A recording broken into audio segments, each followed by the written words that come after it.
오늘 하나님께서 우리에게 주시는 말씀은 로마서 4장 1절에서 12절 말씀입니다. 로마서 4장 1절에서 12절입니다. 저와 여러분이 함께 교독하도록 하겠습니다. 그러면 우리가 육신에 따라 우리의 조상이 된 아브라함이 무엇을 얻었다고 말할 수 있겠습니까? 만일 아브라함이 행위로 의롭다함을 인정을 받았다면 자랑할 것이 있겠지만 하나님 앞에서는 없습니다. 성경은 무엇이라고 말합니까? 아브라함이 하나님을 믿으니 이것이 그에게 의로 여겨졌다라고 합니다. 일하는 자에게는 품삯이 은으로 여겨지지 않고 정당한 대가로 여겨지나 일하지 않고도 경건치 않은 사람을 의롭다고 인정하시는 분을 믿는 사람에게는 그의 믿음이 의로 여겨집니다. 행위와 상관없이 하나님께 의롭다고 인정받은 사람의 복에 대해 다윗도 이렇게 말합니다. 주께서 불법을 용서하시고 죄를 덮어주시는 사람은 복이 있고 주께서 그 죄를 인정치 않으실 사람은 복이 있다. 그러면 이 복은 할례 받은 사람에게만 내리는 것입니까? 아니면 할례 받지 않는 사람에게도 내리는 것입니까? 우리가 말하기를 아브라함이 하나님을 믿으니 이것이 그에게 의로 여겨졌다라고 했습니다. 그러면 이것이 어떻게 의로 여겨졌습니까? 그가 할례를 받은 때입니까? 아니면 할례를 받지 않은 때입니까? 할례를 받은 때가 아니라 할례를 받지 않은 때입니다. 그가 할례의 표를 받은 것은 할례를 받지 않은 때에 얻은 믿음의 의를 확증하는 것이었습니다. 이는 아브라함이 할례 받지 않은 사람으로서 믿는 모든 사람들의 조상이 돼 그들도 의롭다는 인정을 받게 하려는 것이었습니다. 함께 읽겠습니다. 그는 또한 할례 받은 사람의 조상이 됐습니다. 곧 할례를 받았을 뿐 아니라 우리 조상 아브라함이 할례를 받지 않은 때에 가졌던 믿음의 발자취를 따르는 사람들의 조상이 됐습니다. 아멘. 세상에 완전한 사람이 있을까요? 완전하고 싶은 사람은 많겠지만 완전한 사람은 없을 겁니다. 그리고 만약 완전하기 위해서 살아간다면 과연 행복할까? 그렇지도 않을 것 같아요. 주위를 둘러보면 완벽주의를 추구하는 완벽주의자들이 있습니다. 근데 그들 역시 삶을 바라보면 완벽주의를 추구하지만 완전하지는 못합니다. 오히려 그 완벽을 추구하며 살기에 완벽해 보이지만 자신의 모습이 완벽해 보여야 한다라는 강박 속에서 실패와 염려, 걱정과 두려움으로 가득 찬 삶을 살아가는 경우가 거의 대부분이죠. 실제로 연구 조사에 따르면 많은 강박증 환자들이 거의 대부분 다 바로 이 완벽주의자들이다라고 이야기합니다. 이처럼 인간은요, 완전하려고 하면 할수록 더 완전할 수 없는 굉장히 신기한 딜레마에 빠져 살아가고 있습니다. 완전해지려고 그러면 더 완전해지지 못하는 거예요. 성경 곳곳에서도 이런 인간의 연약함에 대해서 여러 번 이야기합니다. 아담과 하와도, 노아도, 아브라함도, 모세도, 다윗도, 히스기야도, 우리가 알기에 완벽해 보였던 그런 인물들도 결국 홀로 완전할 수 없는 연약한 존재였다라는 사실을 성경은 포커스 온 해서 우리에게 보여주고 있는 것이죠. 우리가 대단하다고 생각하는 사람도 마찬가지입니다. 미디어 매체가 발달하고 유튜브가 활성화되면서 위험한 부분이 바로 이것인데, 사람에 대해서 전인적으로 그 사람에 대해서 알지 못하고 아주 부분적인 부분만 그 사람에 대해서 보여주다 보니까 자꾸만 그 부분적인 부분만 보고 그 사람은 완벽한 존재일 것이다 라고 생각하게 만든다라는 것이죠. 그래서 우리가 생각하는 완벽한 존재라고 생각하는 사람도 절대 완벽한 존재일 수 없어요. 지난 2주 동안 브라질에 가니까 제가 있었던 예전에 10년 전에 브라질하고는 완전히 다르더라고요. 한류 열풍, 브라질도 BTS 열풍이 불어서 어디를 가나 BTS 이야기를 하는 거예요. 어디를 가나 예전에는 한국인 하면 찬밥이었는데 어디를 가나 한국인 하면 대접받는 굉장히 놀라운 시대가 다가왔습니다. 그리고 가장 놀라운 것은 남자들이 희망을 가지세요. 예전에 이런 지역에 아울리치 가면 모든 사람들이 자매를 다 이렇게 우러러 봤는데 남자들은 다 찬밥이었는데 이제 역전됐어요. 형제가 이 지역에 가니까 자매들은 다 찬밥이고 모든 자매들이 형제들을 우러러 보면서 이 한국인 남자와 사진 한번 찍어보겠다라고 다가오는데 이런 시대가 올 줄이야 꿈에 상상도 못했는데 그래서 저희 브라질 팀의 몇몇 되지도 않는 남자 팀원들이 자존감과 어깨가 얼마나 올라갔던지 사역을 마치고 나면 막 브라질 자매들이 와서 사진 한 장 찍자고. 네, 진짜예요. 거짓이 아니라 진실입니다. 제가 고등학교에서도 사역을 했는데 고등학교에 수많은 여성들, 여성뿐만 아니라 남자들까지도 이 남자 팀원들과 사진을 찍고 싶어서 줄을 서는 기이한 현상이 일어나기 시작합니다. 하지만 중요한 것은 그들이 그토록 사진을 찍고 싶어하는 우리가 그렇게 대단한 사람인가? 그렇지 않다라는 거죠. 우리뿐만 아니라 BTS조차도 내일 일을 모르는 아주 연약한 존재라는 사실만큼은 부정할 수 없는 사실인 것입니다. 그렇다면 우리는 어떻게 온전해질 수 있는가? 그 답은 우리의 노력에 있지 않죠. 말씀이 그 방법에 대해서 이야기하고 있는데 우리가 온전해질 수 있는 것은 나 스스로의 노력이 아니라 가장 온전하신 하나님 안에서 그분을 신뢰할 때 우리는 온전함을 누릴 수 있게 된다라고 이야기합니다. 사람은 애초부터 스스로 온전해질 수 없고 스스로 완전해질 수 없는 존재로 지음받았어요. 하나님께서 그렇게 우리를 만드셨어요. 내가 완전해지고 싶으면 지고 싶을 때마다 점점 더 그 연약함의 자리를 볼 수밖에 없는 존재로 하나님께서 우리를 만드셨죠. 왜? 그 연약함의 자리를 발견해야지만 우리가 하나님 앞으로 나아갈 수 있게 되기 때문에 그렇습니다. 그것이 바로 창조 섭리예요. 그래서 우리의 삶의 온전함은 완전하신 하나님을 향한 믿음과 그분과의 동행, 그의 사랑의 십자가 앞에서 용납을 통해 비로소 이루어지는 것이죠. 그렇게 세상 가운데 나의 완전함을 자랑하는 것이 아니라 오히려 인간은 위대하다는 착각을 하나님 앞에 내려놓아야 바로 그때 그가 온전케 하심을 경험하게 된다라는 것입니다. 연인의 관계를 봐도 그래요. 사람들은 보통 만남 가운데 여러분 첫 번째 처음으로 연인을 만날 때 한번 생각해 보세요. 완전함을 추구합니다. 상대에게 어떻게 하면 더 완벽한 남자로 비춰질 수 있을지, 상대에게 어떻게 하면 더 완전한 여성으로 비춰질 수 있을지를 고민하고 완전한 모습으로 상대 앞에 서기를 원합니다. 그래서 연애할 때 보면 서로 완벽해 보이려고, 빈틈없어 보이려고 노력하죠. 근데 거기에 머물러 있으면 연애는 100% 실패하게 되어 있어요. 많은 커플들이 서로에게 완벽한 모습만 보여주려고 하다가 너무나 힘든 시간을 경험하고 연애에 실패하게 됩니다. 왜냐하면 완전한 모습을 보여주려고 하다 보면 인간은 완전하지 않기 때문에 결국 만남의 관계가 두려워질 수밖에 없고 힘든 관계가 될 수밖에 없다라는 거예요. 완전한 내 모습을 보여주려고 하다 보면 관계가 점점 더 가식적으로 변화되기 시작하고 만남은 상투적인 만남에 머물게 됩니다. 그 만남의 완성을 위해서는 어떻게 해야 돼요? 결국 용납을 경험해야 하는 것입니다. 언젠가는 상대 앞에 모든 것을 내려놓고 생얼로 설 수 있어야 되고, 결혼의 시간을 통해서 이른바 방귀를 트는 시간도 가질 수 있어야 되고, 나의 연약함을 오픈하고 상대가 나의 연약함을 인정하는 그런 시간들이 있어야만 온전한 사랑의 관계가 완성될 수 있는 것입니다. 그렇지 않으면 영원한 속박 가운데 괴로운 채 살아갈 수밖에 없는 거예요. 오히려 상대에게 나의 연약함을 드러내고 상대에게 나의 연약함을 용납받을 때 비로소 관계가 완성되어지고 온전한 사랑이 완성될 수 있다라는 것입니다. 그래서 지금 수많은 사람들이 아울리치 가 있잖아요. 저는 확신하는데 이 수많은 아울리치 가운데 수많은 사랑이 싹트게 될 것이라고 저는 확신합니다. 우리가 완전한 모습을 가지고 주일을 다 풀 메이크업하고 멋지게 차려입고 이 자리에 왔지만 커플이 생기지 않는 이유가 무엇인가? 내가 못나서가 아니라 나의 연약함을 드러내지 않아서이기 때문에 그렇죠. 근데 오히려 아울리치 가운데 나의 연약함을 드러내는 시간이고 그 연약함을 용납받는 시간이고, 그러다 보면 자연스럽게 연인이 생길 수 있고 건강한 관계가 만들어질 수 있는 것이죠.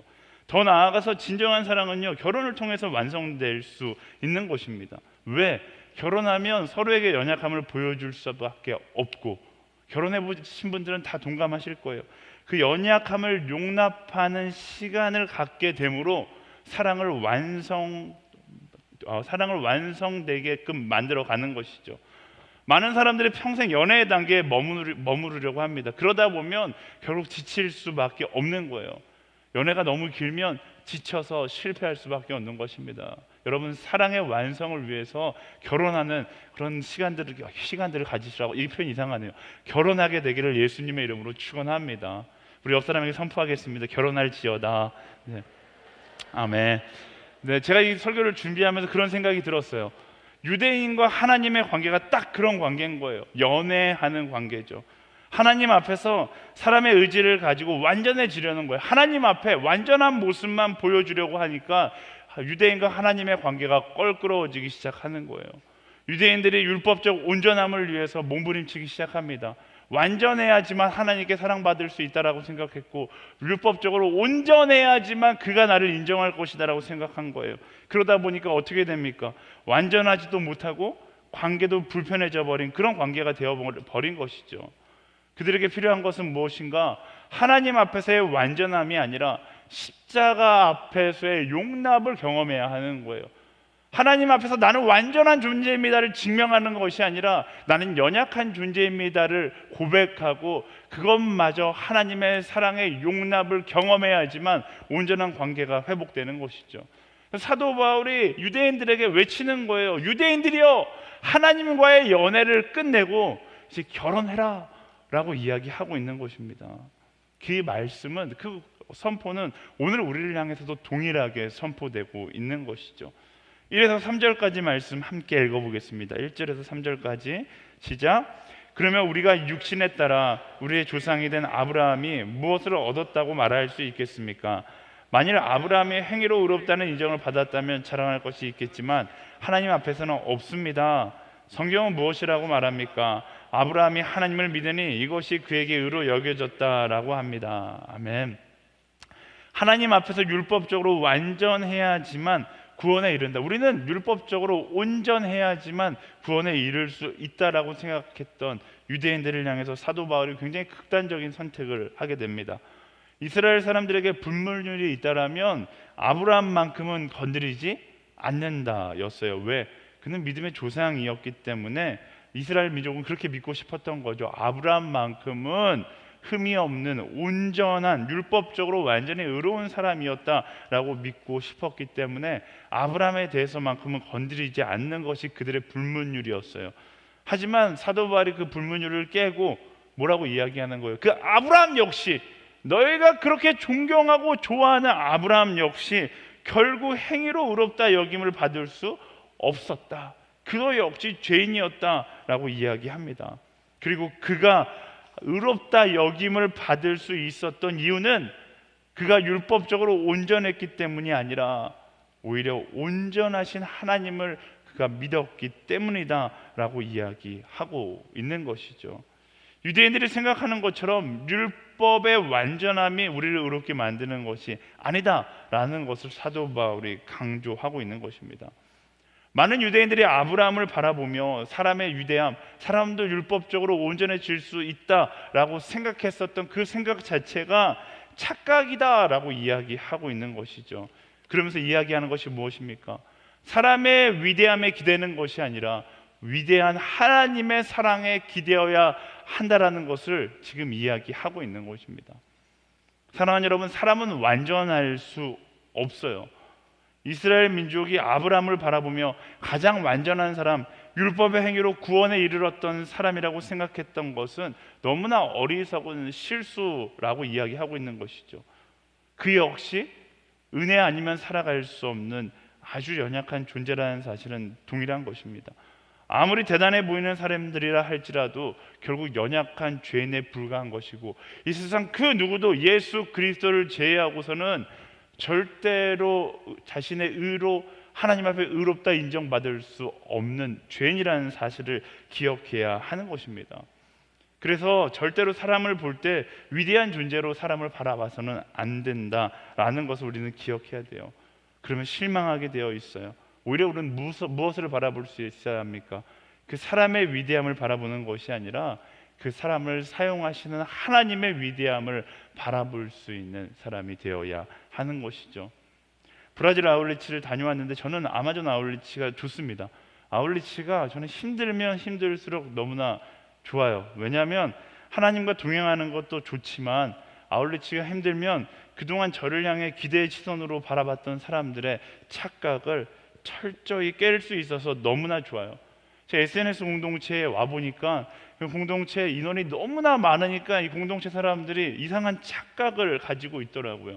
저에 대한 환상을 가지고 있는 분들이 굉장히 많아요. 가까이서 보니까 연예인 보는 것 같다, 뭐 저를 신기하게 여기는 그런 사람들이 굉장히 많은데, 때로는 그런 관심도 즐겁기도 하지만 그런 이야기를 들을 때마다 제가 여러분들에게 사기를 치고 있는 것 같아서 죄책감이 느껴지기도 하거든요. 근데 아울리치에 가면 그런 부담스러운 모습, 부담스러운 마음으로부터 자유로울 수 있어서 너무나 좋습니다. 함께 먹고 자고 뒹굴다 보면 저의 연약함을 다 보일 수 있어서 너무나 감사해요.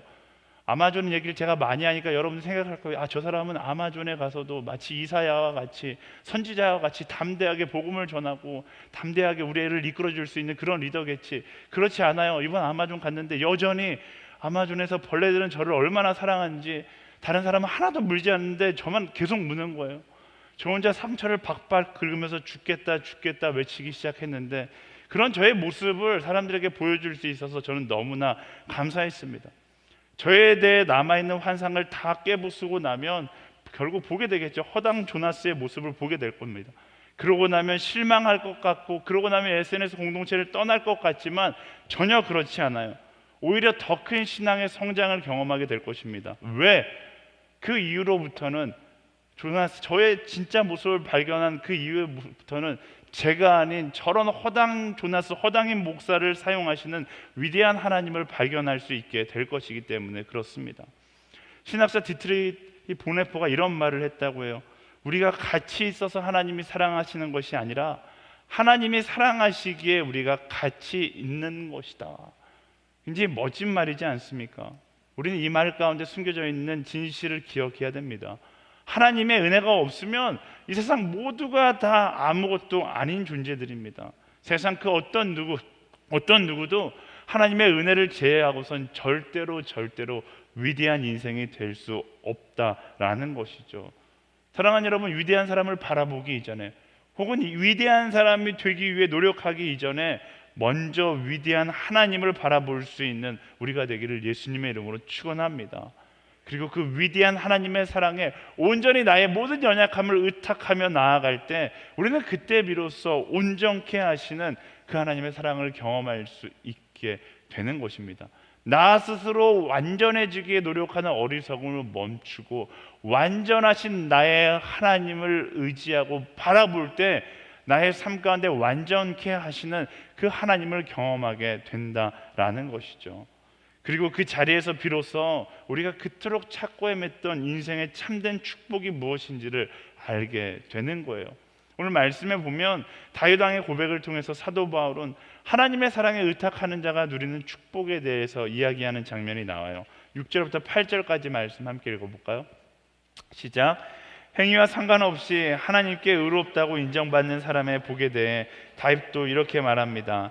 주께서 불법을 용서하시고 죄를 덮어주시는 사람은 복이 있고 주께서 그 죄를 인정치 않으실 사람은 복이 있다. 아멘.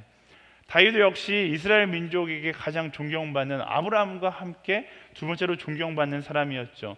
그래서 다윗의 치부를 꺼내어 이야기하는 건 역시 불문율과 같았는데 사도 바울은 대담하게 그 모든 불문율을 깨버립니다. 그 사도 바울은 아브라함과 더불어 다윗의 연약함에 대해서도 이야기하면서 설명하는 거예요. 그 역시 율법 앞에서 행위로 의롭게 여김을 받을 수 없는 사람이다. 그런데 그랬던 그가 누렸던 축복에 대해서 이야기하는데 그 축복은 어디서부터 온다라고 이야기하고 있습니까?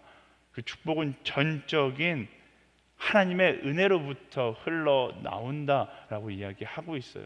내가 가진 지위나 내가 가진 명예, 세상적인 가치에서 그 축복이 흘러나오는 것이 아니라 나는 죄인인데, 나는 용서받을 수 없는 정말 죄로 가득 찬 사람인데 그가 나를 용서하고 그가 나의 죄를 덮어주셨기에 내가 참된 축복을 누린다라고 고백하고 있는 것이죠.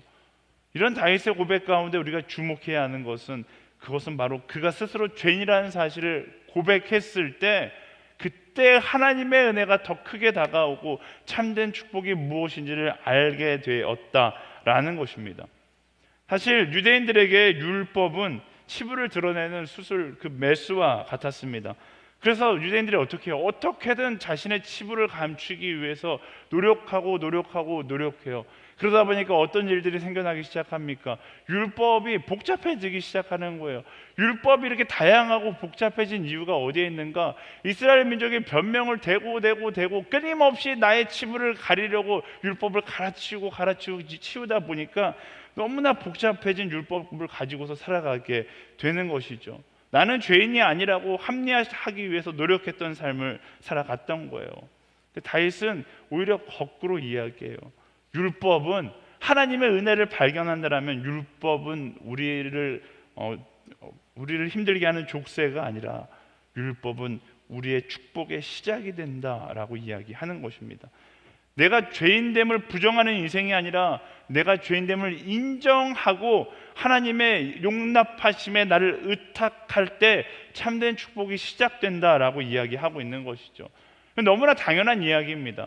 마치 이런 거예요. 제가 딸을 데리고 치과에 가면 정말 난리 중에 난리입니다. 요즘에 정말로 아이를 키우면서 제일 힘든 게 치과에 데려가는 건데, 치과에 가서 9살짜리가 이 윙거리는 자기 이를 치료하는 게 너무나 두려우니까 첫 번째는 입을 열려고 하네요. 치과 너무 좋아졌어요. 입을 어떻게든 열어갖고 입을 닫지 못하게 하는 도구가 있더라고요. 입을 닫지 못하게 막 하는 거예요. 그러면 그때부터 입을 막 계속 가려요. 손을 들어서 입을 계속 가리면 제가 그 손을 꽉 붙잡고 있는 거예요.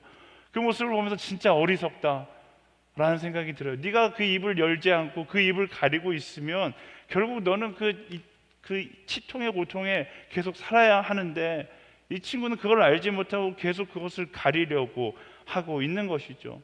보여주지 않으려고 어떻게든 숨기고 또 숨기다 보면 고통은 사라지지 않아요. 더욱 골마 터질 수밖에 없는 것이죠. 의사의 손길이 고통의 자리에 닿아야지만 회복이 되는 것입니다. 마찬가지예요.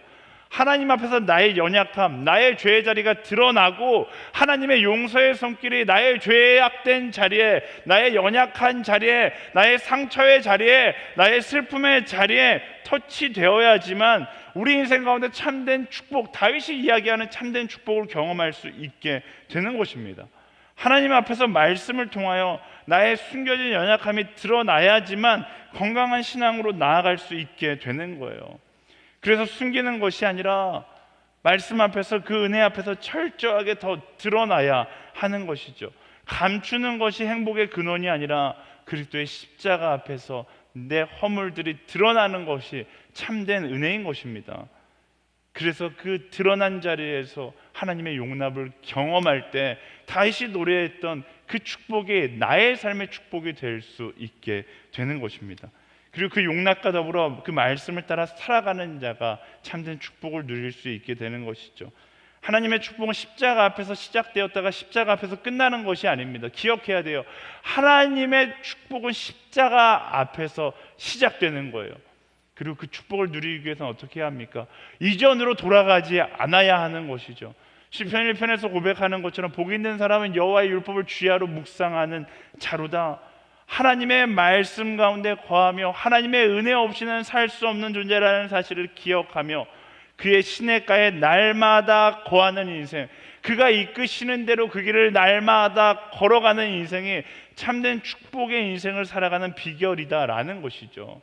십자가 앞에서 그리스도의 사랑으로 나의 연약함, 나의 죄악된 모습을 용납받았다라면 이전과 같이 돌아가지 않고 그 말씀을 따라 온전한 길을 향하여 나아가는 것이 참된 축복을 누리는 방법이다라는 거예요. 그 축복의 비결을 알았던 다윗이 세상을 떠나기 전 솔로몬에게 이렇게 이야기합니다. 열왕기상 2장 3절 말씀 같이 읽어볼까요? 시작. 그리고 내 하나님 여호와의 명령을 잘 지켜 그분의 길을 걷고 모세의 율법에 기록된 대로 여호와의 규례와 계명과 법도와 증거들에 대한 말씀들을 지켜라. 그러면 내가 무엇을 하든지 어디로 가든지 모든 일이 잘 될 것이다. 아멘. 바로 이것이 참된 축복을 누릴 수 있는 비결이다라고 이야기하는 거예요. 이전과 같이 돌아가지 않고 용납을 경험했다라면, 하나님의 사랑에 내 인생을 의탁했다라면 그때부터는 그 사랑을 따라, 그 하나님의 말씀을 따라 살아가기를 선택하는 것, 그것이 참된 축복을 누리는 삶의 비결이다라고 이야기하는 거예요. 세상 사람들은 복 있는 사람을 세상의 법을 피해 자신의 욕심을 채워나가는 사람이라고 이야기합니다. 하지만 다윗은 정반대의 이야기를 해요. 하나님의 법을 따라 살아가는 사람이 참된 복을 누리는 사람이다 라고 이야기하고 있는 것입니다. 사랑하는 여러분, 참된 축복의 인생을 살기 원하십니까? 그렇다면 먼저 예수 그리스도의 십자가 앞에 나아가 그분의 용서와 용납을 경험하는 거예요. 그리고 이어서 인생의 거짓을 버리고 말씀이 이야기하는 정직과 거룩, 진리의 길을 따라갈 수 있어야 하는 것입니다. 사랑하는 여러분, 거짓은 우리 인생을 윤택하게 만들어주는 것 같지만 우리의 삶을 피폐하게 만들어요. 다윗이 이것에 대해서 이토록 강조하고 또 강조했던 이유가 있어요. 다윗이 그것을 누구보다 잘 알았기 때문입니다. 우리아의 아내 바세바를 취한 뒤에 다윗이 어떤 행동을 합니까? 그 우리아를 자신의 충신 요압에게 이야기해서 전쟁터 제일 앞에 서서 죽게 만들어요. 그러자 어떻게 됩니까? 이 일은 평생 동안 다윗에게 가시가 됩니다. 성경 역사를 잘 보세요. 다윗이 이 사건 이후로 요압의 눈치를 보며 살아갈 수밖에 없게 돼요. 거짓이 쌓이면 그의 인생 가운데 진리를 외면한 그 사건 하나로 인하여서 그의 인생이 불행해지기 시작했다라는 것이죠. 우리 인생 가운데 말씀을 따라 진리를 따라 하나님께서 주시는 그 계명을 따라 살아가야지, 그 말씀을 벗어나 내 인생에 거짓시키기 시작하면 하나님께서 아무리 축복을 주려고 하셔도 결국 축복이 아니라 두려운 인생을 살아갈 수밖에 없는 것입니다. 사랑하는 여러분, 그 은혜 안에서 하나님의 용납을 경험했다면 이제 그 은혜를 따라서 정직하고 그 은혜를 따라 거룩한 여정을 살아갈 수 있게 되기를 예수님의 이름으로 축원합니다. 그것이 하나님께서 주신 참된 축복을 누리고 간직할 수 있는 비결인 거예요.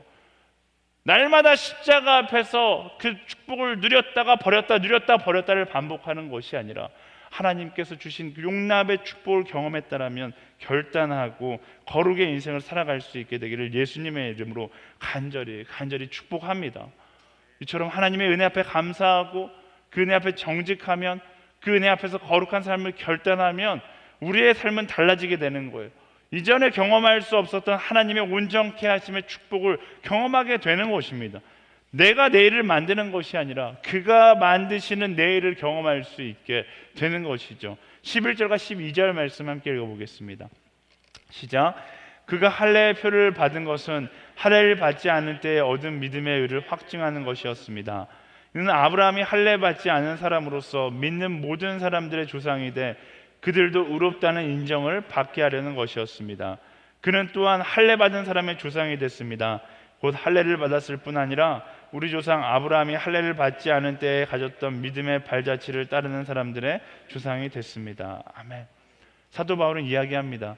그가 아브라함이 믿음의 조상이 된 곳에 있어서 할례는 전혀 중요하지 않았다라는 거예요. 할례 받기 이전부터 하나님께서 그를 인정하셨고 그와 함께 하셨고 그를 의롭다 여기셨다라는 것이죠. 그래서 그는 모든 믿음의 발자취를 따르는 사람들의 조상이 되었다라고 고백하는 것입니다. 이스라엘 민족은요, 아브라함과 할례가 자신 민족의 우월성을 나타내는 상징이라고 생각했어요. 아니, 그렇게 믿고 싶었던 것이죠. 하지만 사도 바울이 이야기하듯 하나님의 은혜 앞에서 누가 먼저 되고 누가 높은가는 중요하지 않습니다. 할례는 은혜 받은 자의 징표이지 은혜 그 자체가 될 수 없다는 것을 이야기하고 있는 거예요. 이것이 무엇을 이야기합니까? 사람의 인정을 받으려고 노력하는 것이 먼저 되다 보면 유대인들처럼 사람에게 인정받고 다른 사람보다 높아지는 것을 위해서 노력하다 보면 결국 본질이 무너지게 되어 있다라는 것을 이야기하는 것입니다. 무엇이 먼저 되어야 하는지를 기억해야 하는 거예요. 누군가가 나를 인정해 주는 것이 그렇게 중요합니까? 누군가가 나를 참된 신앙이라고 인정해 주는 것, 좋은 리더라고 인정해 주는 것, 좋은 그리스도인이라고 인정해 주는 것, 그것이 그렇게 중요합니까? 사람의 인정이 중요할까요? 아니면 하나님의 인정이 중요할까요? 사람의 평가가 중요할까요? 하나님 앞에서 거룩함이 중요할까요? 사람의 눈에 올바르게 사는 것이 중요할까요? 말씀 앞에 올바르게 사는 것이 중요할까요? 그리스도인이라면 이 본질의 문제에 대해서 고민해 볼 필요가 있는 것입니다. 사람들은 보여지는 것을 중요하게 여겨요. 그래서 업적을 남기고 이름을 남기고 타이틀을 만들고 싶어 하는 거죠. 그래서 유대인들이 그토록 할례에 집착하고 있었던 거예요. 근데 말씀은 무엇이라고 이야기합니까? 사람이 만들어내는 타이틀은 덧없다라고 이야기합니다. 오히려 그것들을 바라보고 살아가다 보면 거룩을 잃어버리고 세상 가운데 완전함을 구하며 살아가다 보면 하나님의 마음을, 그 사랑을 잃어버리기 쉽다라는 것을 우리는 말씀 가운데서 보게 되잖아요. 우리는 말씀을 따라 한 걸음 한 걸음 내딛고 그가 인도하는 그의 계획을 발견하며 한 걸음 한 걸음 걸어 나갈 수 있어야 하는 것입니다. 세상 가운데 계산하지 않고 말씀을 따라, 묵묵히 말씀을 따라 은혜 입은 자의 길을 걸어가면 되는 것이죠. 사랑하는 여러분, 은혜 입은 자는요, 내 업적을 위해 오늘을 계산하며 살아가지 않습니다. 다른 사람들에게 인정받기 위해서 오늘을 계산하며 살아가지 않아요. 감사한 가운데 계속해서 그 은혜 가운데 은혜를 따라 살아가는 것이 중요하지, 세상 가운데 나의 커리어나 나의 업적이 인정받는 것은 그들에게 중요하지 않기 때문에 그렇습니다. 우리는 뭐 하는 사람들이에요? 말씀을 따라서, 그 은혜를 따라서 하나님께서 기뻐하는 한 걸음 한 걸음을 내딛는 사람인 거예요. 그가 일하실 수 있도록 그가 명하시는, 말씀하는 그 길을 향하여 한 걸음 한 걸음 걸어가는 그 삶이 바로 은혜 입은 자의 발걸음이고 은혜 입은 자의 삶의 방향이다라는 것입니다. 사랑하는 여러분, 여러분의 삶 가운데 무엇을 원하십니까? 성공을 원하세요? 이름이 더 알려지는 것을 원하십니까? 누군가에게 더 존경받기 원하세요? 사람들이 많이 박수 쳐주고 인정해 주는 것을 원하십니까? 그런 거 다 좋죠. 하지만 그러나 그것보다 항상 먼저 되어야 하는 것이 있어요. 나는 오늘 말씀을 따라 살아가고 있는가? 나는 오늘 하나님의 기쁨이 되어 살아가고 있는가? 오늘 말씀 가운데 이야기하는 아브라함과 다윗의 모습을 보십시오. 아브라함이 믿음의 조상이 되기를 원했을까요? 다윗이 이스라엘에게 존경받는 왕이 되기를 소망했을까요? 그렇지 않아요. 그들의 목표는 세상 것에 있지 않았습니다. 그저 은혜 안에서 감사하는 하루하루를 살아갔을 것이고, 은혜 안에서 거룩한 하루하루를 살아갔기에 처음에 이야기했듯이 하나님께서 그들의 인생을 하나님의 방법대로 사용하셨던 것입니다. 내가 이루는 인생을 살아갔던 것이 아니라 그가 이루는 인생을 그들은 살아갔던 것이죠. 오히려 세상이 높여주는 것에 취해서 세상의 인정과 눈치를 보며 살아가다 보면 화려한 인생이 될 수 있겠죠. 하지만 이스라엘 민족처럼 화려하지만 껍질만 남은 신앙인이 되어 버릴 수밖에 없다라는 것입니다. 말씀 앞에 서서 오늘도 한 걸음씩 한 걸음씩 말씀을 따라 살아가는 본질이 세워진 그리스도인이 될 수 있어야 하는 것이죠. 사랑하는 여러분, 위대한 인생을 살기 위해서 몸부림치지 않아도 됩니다. 날마다 그 은혜 안에 거하고 그 은혜를 따라 살아가다 보면 그가 우리를 아브라함과 같이 또 다윗과 같이 믿음의 조상으로 만드시고 위대한 인생을 살아가게 하시는 거예요. 위대한 인생을 만드시는 하나님, 그 하나님 앞에 우리의 고백은 어떤 고백이면 돼요? 은혜 아니면 나는 살아갈 수 없는 존재입니다. 이 겸손의 고백 하나면 되는 거예요. 나 같은 죄인 살리신 그 은혜 놀라워. 이 고백 하나면 되는 것입니다. 세상 가운데 어떤 성취를 위하여 살아가기 이전에 나는 오늘 그 은혜를 기억하고 그 은혜 앞에 감사하고 있는가, 그 은혜를 따라 살아가고 있는가를 돌아볼 수 있는, 본질을 회복할 수 있는 참된 그리스도인이 되기를 예수님의 이름으로 축원합니다. 내가 하는 것이 아니라 그가 하는 것임을 기억하고 우린 날마다 조용히 그의 여정을 따라 나아가면 되는 거예요. 그의 은혜 가운데 그가 우리의 인생을 디자인하심을 경험하는 것, 그것이 말씀이 이야기하는 참된 축복인 것입니다. 내가 나의 인생을 디자인하며 살아가면 살아갈수록 우리는 축복이 아니라 저주와 절망의 걸음을 살아갈 수밖에 없어요. 하지만 말씀은 뭐라고 이야기합니까? 내가 만드는 인생이 아니라 그가 만드시는 인생을 살아갈 때 우리 인생 가운데 참된 축복을 경험하게 되는 것입니다. 그 축복의 자리로 초청하신 하나님께 우리 감사와 영광의 박수를 드리며 함께 나아가겠습니다. 우리 함께 찬양하기를 원하는데요, 우리 말씀 가운데 나눴던 것처럼 은혜 아니면 우리는 살아갈 수 없습니다. 주님, 은혜 아니면 나는 살아갈 수 없습니다. 고백하며 나의 모든 무거운 짐들 내려놓고 온전히 그 은혜를 따라 살아가기를 소망하는 연약한 한 사람이 되어 함께 고백하기를 소망합니다. 내가 움켜쥐고 있는 모든 세상의 욕심들을 내려놓고 나를 지탱하고 있는 세상의 모든 자존심들을 내려놓고 나는 은혜 아니면 살아갈 수 없는 너무나 연약한 존재입니다. 하나님 앞에 나의 연약함을 고백하며 나아갈 때 말씀드렸잖아요. 그분이 온전케 하심을 경험하게 되는 거예요. 나의 연약함이 아니라 나의 강함을 자랑하는 자들은 하나님의 용납 앞에 서지 않기 때문에 그분께서 온전케 하심을 경험하지 못하지만 우리는 나의 연약함을 주님께 고백하며 나아갈 때, 은혜 아니면 살아갈 수 없는 연약한 존재임을 인정하며 나아갈 때 나를 만지시고 나를 채우시는 그 하나님의 은혜를 경험하게 되는 것입니다. 우리 함께 찬양하며 나아갈 때 하나님의 은혜 없이는 나는 살아갈 수 없는 너무나 연약한 존재입니다. 주님, 나와 함께하여 주십시오. 오직 예수 그리스도 그 한 분만을 품고 나아가겠습니다. 함께 결단하며 함께 찬양하며 나아가겠습니다.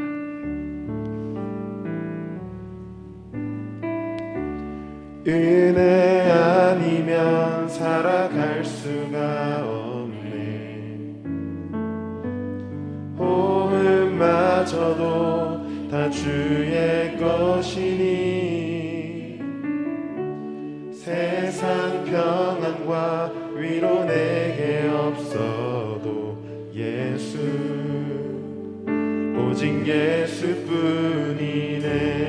은혜 아니면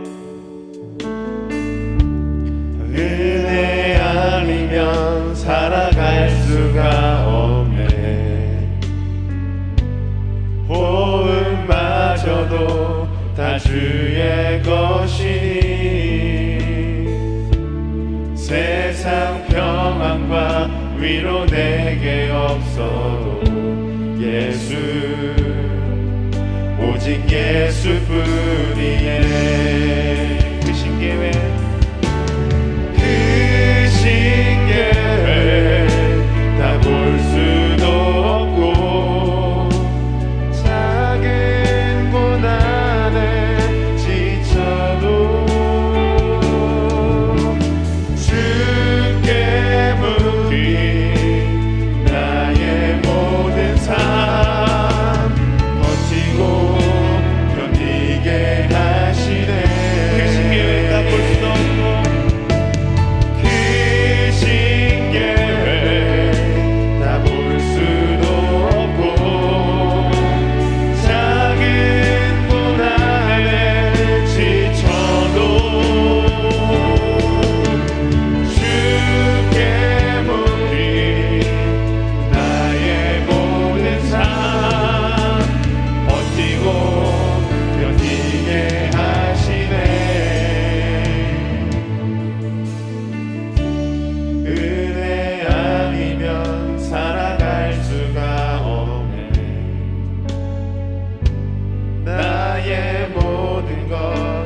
주께 맡기니 참된 평안과 위로 내게 주시주 예수,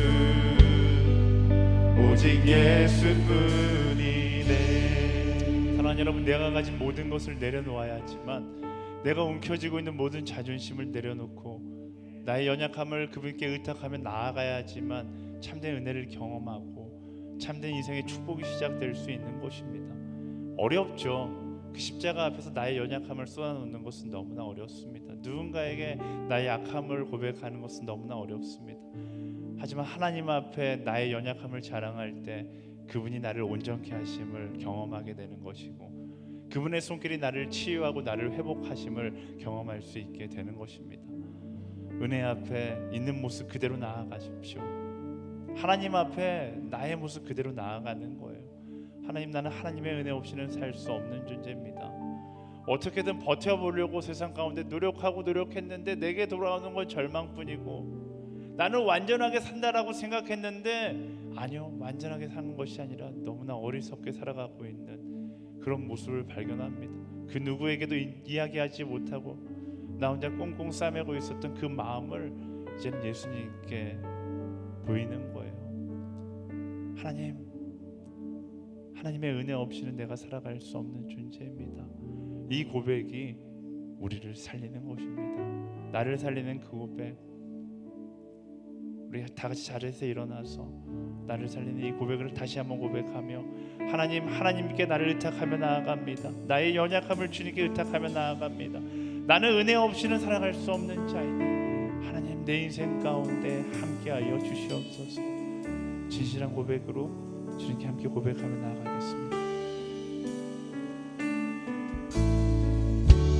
은혜 아니면 살아갈 수가 없네. 호흡마저도 다 주의 것이니 세상 평안과 위로 내게 없어도 예수 오직 예수뿐이네. 은혜 아니면 살아갈 수 없습니다. 주님 은혜 아니면 살아갈 수가 없네. 호흡마저도 다 주의 것이니 세상 평안과 위로 내게 없어도 예수 오직 예수뿐이네.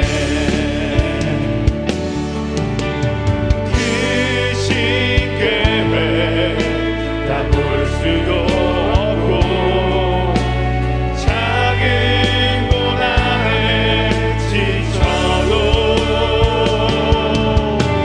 주께 묻기 나의 모든 삶 버티고 견디게 하시네. 주신 계획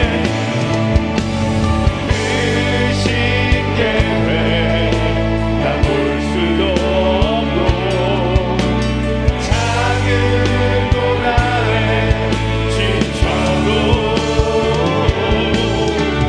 주께 묻기 나의 모든 삶 버티고 견디게 하시네. 그 신계 다 볼 수 없지만 그 신계회 볼 수도 없고 작은 고난에 지쳐도 주께 묻기 나의 모든 삶 버티고 견디게 하시네. 은혜 아니면 살아갈 수가 없네. 나의 모든 것 다 주께 맡기니 참된 평안과 위로 내게 주신 주 예수 오직 예수뿐이네. 이제 우리 함께 기도하며 나아갈 때 하나님의 은혜 없이 내가 살아갈 수 없는 너무나 연약한 존재임을 고백하며 나아갑니다.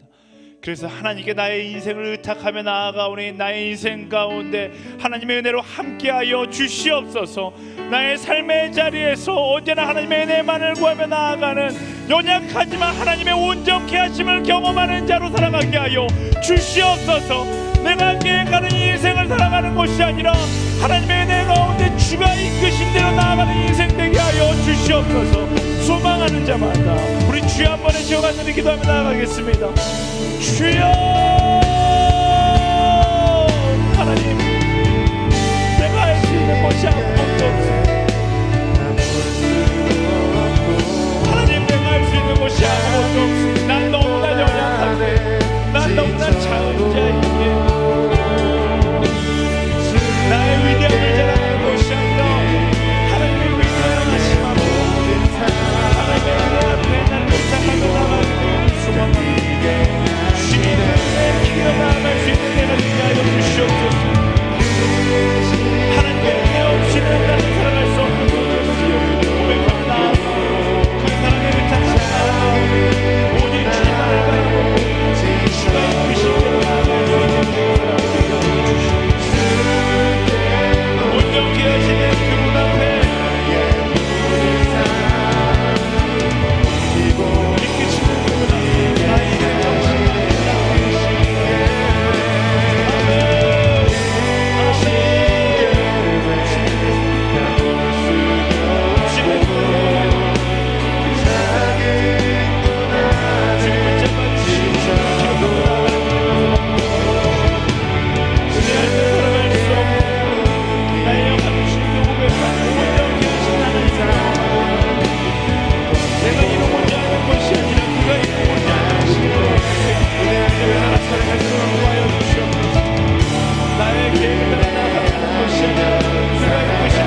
나아갈 때 하나님 그 십자가 은혜 앞에서 우리의 걸음이 멈추지 않게 하여 주시옵소서.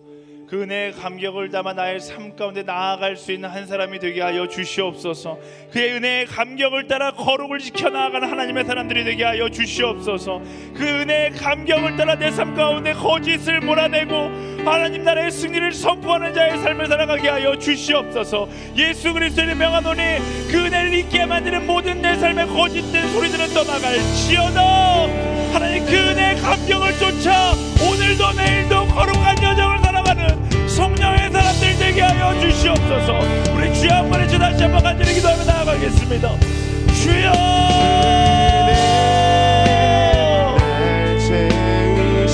하나님 주신 내 걸음을 소망합니다.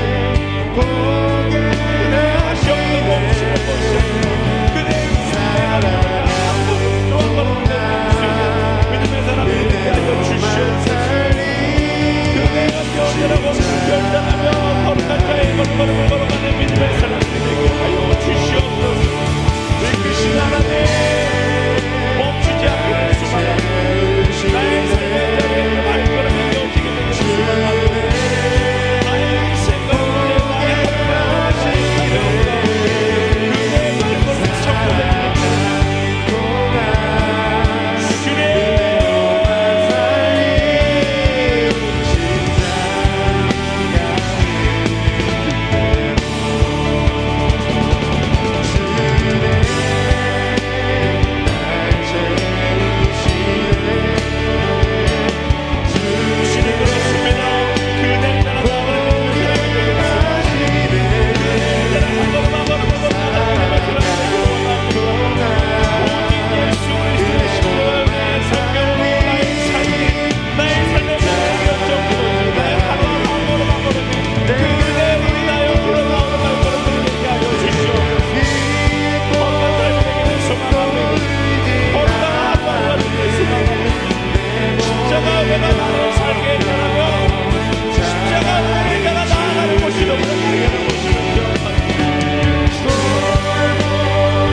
세상 가운데 나의 목적, 나의 야망을 이루고자 살아가는 것이 아니라 이루시는 그 하나님을 따라 살아갈 수 있는 우리가 되게 하여 주시옵소서.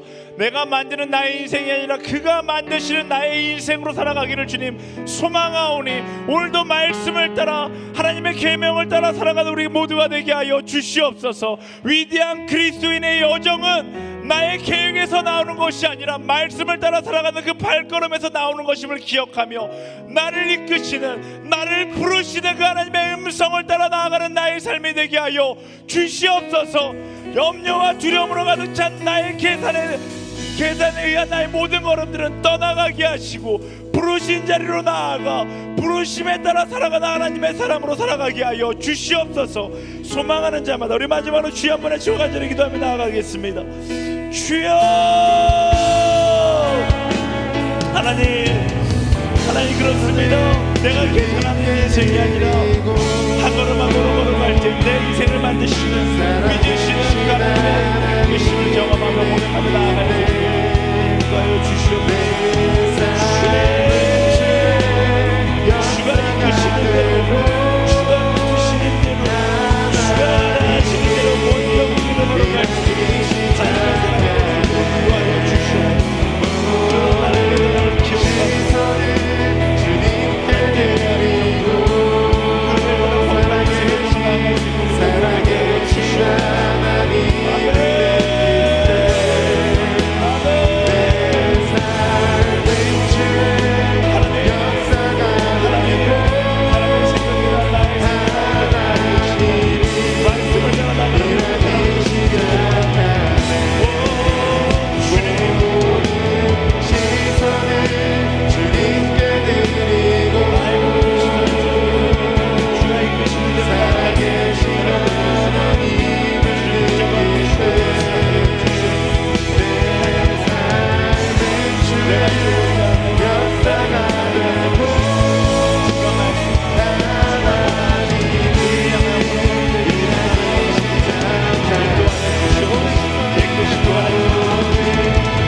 역사가 되고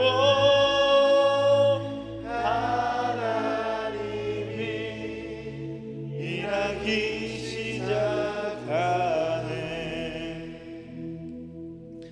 살아 역사하신 하나님, 은혜의 손길로 우리를 용납해 주심을 감사합니다. 이 땅의 헛된 위대함의 마음을 빼앗기지 않게 하시고 오직 하나님의 위대하심을 바라보는 우리가 되게 하여 주시옵소서. 나 같은 죄인을 살리신 하나님의 은혜를 날마다 노래하고 날마다 노래함으로 감사를 잊지 않는 우리 모두가 되기를 소망합니다. 하나님의 그 은혜의 끝없는 사랑을 기억함으로 은혜 앞에 정직하게 하시고 은혜를 따라 거룩한 인생의 여정을 나아갈 수 있는 우리 모두가 되게 하여 주시옵소서. 헛된 세상의 영광을 따라다 헛된 모양뿐인 그리스도인으로 남지 않게 하여 주시고 그 은혜를 따라 위대한 인생으로 빚으시는 하나님의 계획하심을 경험하게 하여 주시옵소서. 오늘도 우리 인생 하나님의 계획을 따라 주께서 가라는 그 방향을 향하여 나아갈 수 있게 되기를 소망하오니 하나님께서 빚으시는 하나님께서 은혜로 빚으시는 위대한 인생으로 살아갈 수 있도록 인도하여 주시옵소서. 이끄시는 하나님께 모든 것을 맡겨드리며 살아 역사하시는 예수 그리스도 이름으로 간절히 기도드립니다. 아멘. 우리 기도 가운데 함께 하신 하나님께 우리 감사의 박수 드리겠습니다. 주님 감사합니다. 아멘.